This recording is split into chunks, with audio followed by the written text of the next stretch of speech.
seorang anak bernama Syahidah lagi mengurus domba-dombanya di bukit. Ketika itu, ayahnya menyuruh Syahidah pulang karena hari. Hai guys, gimana kabar kalian hari ini? Kayaknya di sini banyak yang nonton tapi nggak subscribe. Subscribe dulu dong guys, jangan lupa, nggak bakal rugi kok. Kan di sini film-film yang dibahas juga keren-keren. Main dorongan roda dengan menuruni bukit. Namun sayang, rodanya lepas sehingga dia pun mengejar roda tersebut. Karena terguling hingga akhirnya jatuh ke bawah. Si bapak yang baru sampai di rumah pun ditanya oleh ibu Syahidah, kemana anaknya kok belum nyampe di rumah? Mendengarkan dan seharusnya udah pulang lebih dulu. Mereka semua pun langsung turun mencari Syahidah. Dan salah satu tetangganya menemukan Syahidah masih selama yang gak bisa berbicara atau bisu. Sehingga saat itu dia hanya bisa menunggu seseorang menemukannya. Akibat kejadian itu, para tetua di kampung membawa Syahidah ke tempat suci di India supaya Syahidah bisa berbicara. Namun masalahnya, mereka ini tinggal di Pakistan dan ini mendapatkan visa. Mendengarkan hal itu, si ibu berkata bahwa dia yang akan membawa Syahidah ke India. Bagaimanapun caranya, dia mau Syahidah biayai perjalanan itu. Si bapak pun harus menjual domba-dombanya kepada orang lain. Hari keberangkatan pun tiba. Si bapak hanya bisa agak ngeri-ngeri juga pergi ke India. Selain mereka adalah orang Pakistan, mereka juga seorang Muslim dan kedua negara ini sebelumnya tempat suci yang disebutkan. Berharap dengan mengikuti ritual-ritual yang diadakan, Syahidah bisa berbicara. Kepercayaan orang mereka dan terbilang mujarab. Setelah itu, mereka pun kembali lagi ke Pakistan menggunakan kereta. Di tengah perjalanan, kereta yang mereka naikkan sampai kerusakan dapat diperbaiki. Menunggu hal itu, orang-orang pun pada beristirahat dan tidur, termasuk ibunya Syahidah, ketika anak domba. Karena sudah terbiasa bermain dengan domba, dia pun memutuskan keluar dari kereta untuk bermain dengan anak domba itu kembali. Malang buat Syahidah, dia hanya bisa mengejar kereta itu dengan langkah kecilnya dan gak bisa berteriak memanggil ibunya. Nangis karena ketinggalan kereta yang keluar menuju Pakistan. Gak lama setelah itu, Syahidah melihat kereta api lain yang melintas seperti kereta barang ini. Namun sayang, kereta barang itu malah melaju ke arah yang berlawanan. Sementara itu, di kereta penumpang, dia pun berteriak memanggil-manggil Syahidah. Karena panik, dia menyuruh kereta berhenti. Sayang, karena Syahidah udah naik kereta lain, dia pun gak ditemukan. Namun si ibu bersikeras untuk mencari Syahidah sendiri. Tapi masalahnya, si ibu perlu visa. Karena nggak bisa berbuat apa-apa, mereka pun membuat laporan ke polisi. Mereka hanya berharap Syahidah bisa berbarang pun terbangun keesokan paginya. Terbangun di tengah-tengah warga India yang lagi merayakan perayaan Dewa Hanuman. Dia pun bergabung sama Bajrangi, menari-nari dan bernyanyi untuk perayaan tersebut. Ketika acara nari-nari ini selesai, Bajrangi melihat Syahidah menatapnya. Dia pun menawarkan Syahidah minuman. Syahidah pun langsung berlari ke arahnya dan menghabiskan minumannya. Terlihat Syahidah sangat haus untuk Syahidah. Ketika Syahidah makan, mereka pun sambil menanya arah, tentunya hanya diam seribu untuk menghabiskan makanannya, kemudian pergi meninggalkan meja. Tapi setelahnya, Syahidah malah mengikuti Bajrangi karena kebingungan dan menyamuman. Dia menyuruh Syahidah berdoa supaya orang tuanya menemukan dirinya kembali. Sekali lagi, Bajrangi pun meninggalkan Syahidah di sana. Lihat Syahidah mengejarnya, sehingga dia meminta supir bus untuk berhenti. Bajrangi pun membawa Syahidah ke kantor polisi. Namun polisi menolaknya dan melapor ke sini, kata Bajrangi. Coba kau lihat, di sini banyak pencuri dan preman. Gadis kecil ini nggak bisa tinggal di sini. Gimana tuliskan kontakmu di sana, nanti jika ada yang konfirmasi, aku akan menghubungimu, kata polisi. Akhirnya Bajrangi membawa Syahidah pulang. Didautkan semua nama kota di India. Syahidah hanya bisa menggeleng-gelengkan kepalanya, karena memang dia bukan warga negara India. Para penumpang yang mungkin adalah kota tempat Syahidah berasal. Namun gak satupun nama kota itu yang membuat Syahidah mengangkat tangannya. Bajrangi sebenarnya sudah meninggal. Dia pun harus pergi ke kota Delhi mengunjungi teman ayahnya yang bernama Dayanan. Di sanalah dia bertemu dengan Rasika. Di sana dia sering menemani Rasika. Entah itu ketika Rasika lagi bekerja sebagai guru, beribadah, atau berbelanja. Ketika rumah Dayanan didatangi oleh temannya bermaksud untuk melamar Rasika. Namun Rasika pada saat itu udah jatuh hati sama Bajrangi. Untungnya Dayanan menghargai keputusan anaknya yang udah memilih jodohnya sendiri. Lamaran pun dibatalkan dan Bajrangi dikasih waktu 6 bulan Rasika. Karena itulah Bajrangi kembali datang ke Delhi untuk mengabarkan ke orang tua Rasika tentang perkembangan DP rumah yang di rumah Rasika. Bajrangi pun menjelaskan tentang Syahidah sebagai nggak mencari anaknya. Sampai kapan kau mau begini, menolong orang lain daripada dirimu? Kau harusnya kerja keras, membelikan Rasika. Ketika menemani Rasika berbelanja, Bajrangi pun berkata pada Rasika, mungkin Syahidah ini anak dari kasta Brahmana karena kulitnya putih, atau dia adalah anak yatim piatu. Ada benarnya juga perkataan Rasika, pikir Bajrangi. Tapi kayaknya kalau anak ini yatim piatu, Dewa Ara itu di rumah, Syahidah yang gak terbiasa memakan masakan orang Hindi pun memutuskan untuk menyelesaikan makanannya dengan cepat. Dan ketika didatang tangganya Dayanan yang kebetulan merupakan seorang muslim, jadi Syahidah pun memutuskan untuk pergi ke sana. Jadi ketika Bajrangi dan Rasika kembali setelah dilakukan pencarian, Rasika menemukan Syahidah tengah memakan ayam dan daging di rumah seorang muslim. Bajrangi pun kaget. Dia nggak akan memakan daging hewan. Informasi tentang Syahidah pun masih belum mereka ketahui karena kondisi Syahidah yang bisu di rumah mereka. Mungkin Syahidah adalah kasta ksatria karena mereka kadang-kadang juga makan daging hewan, kata Bajrangi yang masih berpikir kalau Syahidah ada jika melihat seorang anak yang disuapin ibunya. Karena melihat Syahidah menangis, Rasika dan Bajrangi pun mencoba menghibur Syahidah dengan melakukan. Hari demi hari pun berlalu. Bajrangi dan Rasika sering membawa Syahidah kemanapun mereka pergi, bahkan ketika beribadah di pasar di sebuah musola yang ada di pasar. Bajrangi yang melihat Syahidah yang beribadah pun kaget dan menyadari kalau anak kecil yang dia tolak pun kalau ayahnya mengusirnya.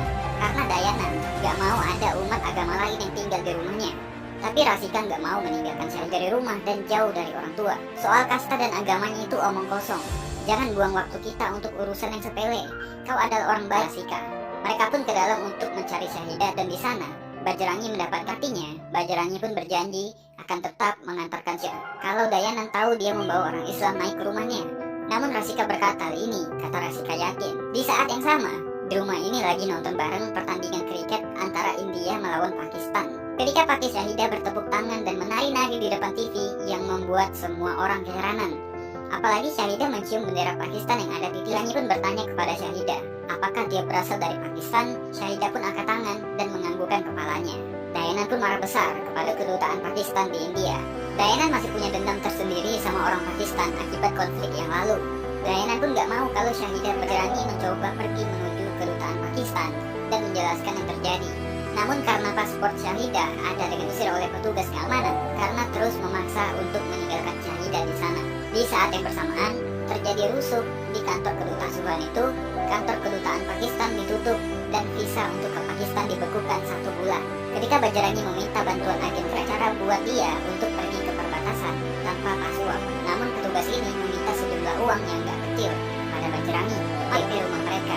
Namun untuk saat ini yang terpenting adalah memulangkan Syahidah, kata Rasika. Dengan uang yang terkumpul pun, Bajrangi meninggalkan Syahidah di sana.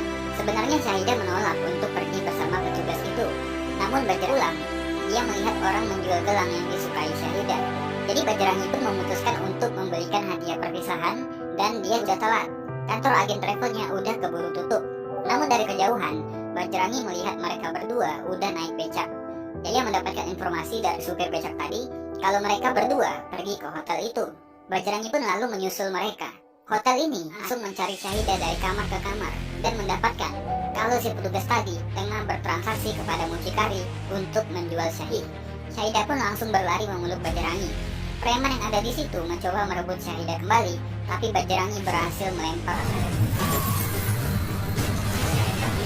Satu persatu, preman di sana dihajar Bajrangi, termasuk si petugas travel.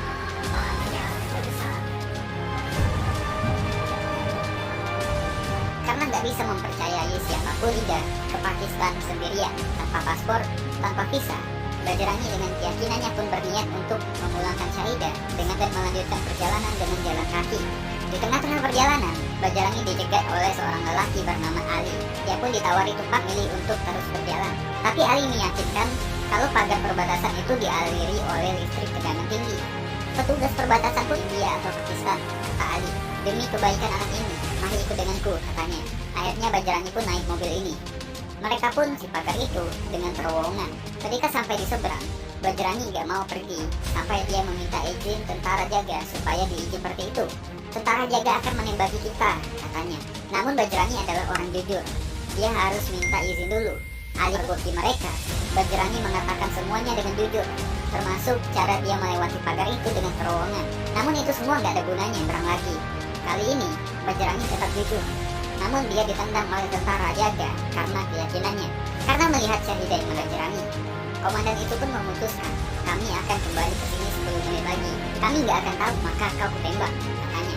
10 menit kemudian, Bajrangi dan Syahidah nggak pergi dari sana. Bajrangi tetap kekeh kalau dia wujudkan ke orang tuanya, maka dia akan kembali. Akhirnya, hati si komandan pun luluh juga. Mereka berdua kemudian mendapatkan izin untuk masuk ke kampus.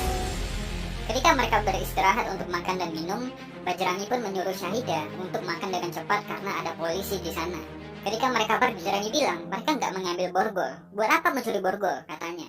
Ternyata setelah digeledah, Syahidah yang mengambilnya. Bajrangi dianggap mata-mata India karena nggak punya paspor dan visa. Sementara itu, seorang reporter tengah mengabarkan sebuah berita di terminal mata India yang ditangkap. Karena itu berita yang panas, dia pun segera pergi. Sesampainya di kantor polisi, dia pun langsung mewawancarai Bajrangi yang singkat. Jadinya Bajrangi nggak bisa menjelaskan begitu banyak. Bajrangi pun ditanya mengenai misinya ke Pakistan. Padahal berulang kali dia menjelaskan tuanya. Di saat yang sama, Syahidah melihat gambar bukit di kalender. Dia pun menganggukkan kepala ketika Bajrangi bertanya apakah itu adalah tempat yang gak bisa berbicara. Dia pun berkata kalau Syahidah gak punya lidah sampai menekan mulut anak kecil ini. Bajrangi pun marah dan mengajar para polisi di depan kantor polisi pun segera mengikutinya. Ketika Bajrangi naik bis, reporter ini juga ikut naik untuk memata-matai Bajrangi kalau dia lagi berada di dalam bis yang sama dengan Bajrangi dan menginformasikan nama bis itu. Bajrangi bertanya pada kernet bis tentang ganda informasi mengenai tempat tersebut. Di saat itulah si reporter menyadari kalau Bajrangi ingin tepat sekali. Karena ketika polisi mencegah bis ini, kernet bis dan para penumpang mengerti tentang keadaan ini dan menutupi fakta itu. Mereka bertiga pun selamat dari kejaran polisi. Mereka bertiga pun setelah itu beristirahat di sebuah masjid sampai besok pagi. Bajrangi pun kaget langsung keluar. Di situ dia bertemu dengan seorang ustadz dan berkata bahwa masjid itu terbuka untuk semua orang dan mempersilahkan kepada Bajrangi untuk kepada ustadz dan meminta informasi tentang daerah yang ada di gambar itu. Namun baik ustadz ataupun murid-muridnya, gak ada yang tahu ketat di luar sana. Untungnya, keberadaan Bajrangi dan Syahidah dirahasiakan oleh sang ustadz karena gak mungkin keluar dengan patroli polis bercadar sehingga mereka bisa keluar dibantu oleh sang ustadz. Mereka bertiga pun diantar untuk melanjutkan perjalanan dengan rute yang aman dari Padura. Tapi beda dengan si reporter yang bernama Nawab ini. Nawab menyuruh Syahidah menyumbat knalpot mobil orang lain dengan pisang. Jadi ketika mobil itu sehingga mereka pun mendapatkan tumpangan. Tapi benar kata Bajrangi, ketidakjujuran itu hal yang gak dibenarkan. Mobil yang mereka tumpaksa masuk ke kantor karena mendengar ada mata-mata India yang masuk ke Pakistan. Suasana pun tambah tegang ketika kepala polisi ini menawarkan sampai di kantor polisi. Mereka pun gak ada pilihan lain ketika kepala polisi ini menyuruh salah satu anak buahnya untuk mengantarkan mereka berpikir dia tumpangi tadi adalah tersangkanya. Setelah menjalankan tipu muslihat mereka, untungnya mereka pun berhasil lolos dari situasi tegang kendaraan ke kendaraan lain, menumpang menginap di satu tempat ke tempat lain. Perjalanan mereka pun mendekati daerah tinggal Syahidah. Namun sementara itu di India, Rasika mengkhawatirkan Bajrangi yang belum menghubunginya sejak keberangkatannya. Ayahnya pun kaget dan marah ketika mengetahui. Dayanan marah karena berprasangka buruk kalau orang Pakistan akan mencelakakan Bajrangi. Rasika pun marah karena sebab ayahnya yang membuat Bajrangi memutuskan untuk pergi. Jika ayah terus seperti ini, aku juga akan pergi ke Pakistan sendiri, juga tanpa visa, kata Rasika. Kami tiap 1 jam 1 kali. Di lain tempat, Bajrangi sempat berpikir untuk menyerahkan dirinya ke polisi, supaya mereka yang mencarikan keberadaan kau bisa masuk penjara dan gak ada satu orang pun yang tahu keberadaanmu. Lagi pula polisi di sini belum tentu sepertimu yang berusaha keras. Mungkin mereka suhan. Nawab pun memikirkan solusi lain.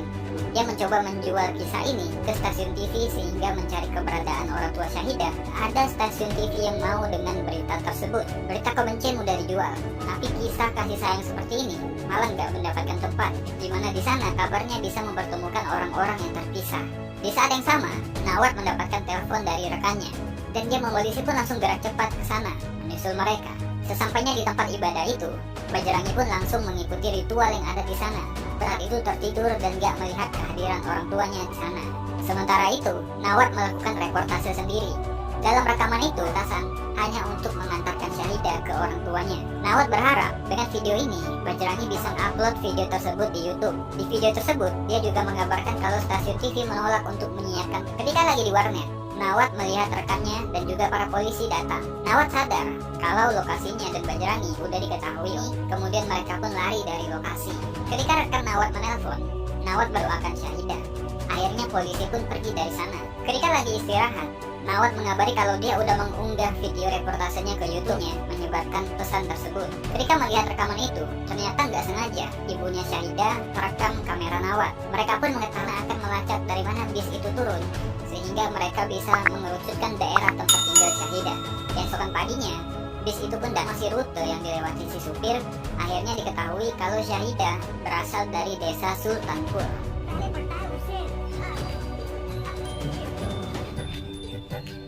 Sementara itu, video yang diunggah Nawat ke YouTube pun akhirnya merekam video itu ke semua stasiun polisi. Karena itulah, patroli polisi menjadi ketat. Bis yang mereka tumpangi pun akan diperiksa Polda, dan dia akan menunjukkan dirinya ke polisi, sehingga mereka berdua punya waktu untuk lari. Bajrangi pun kejar-kejaran dengan polisi, dan Nawat berhasil mengantarkan Syahidah pulang ke desanya. Berkat perjuangan keras dari seorang Bajrangi, ibu dan anak ini pun berhasil bertemu.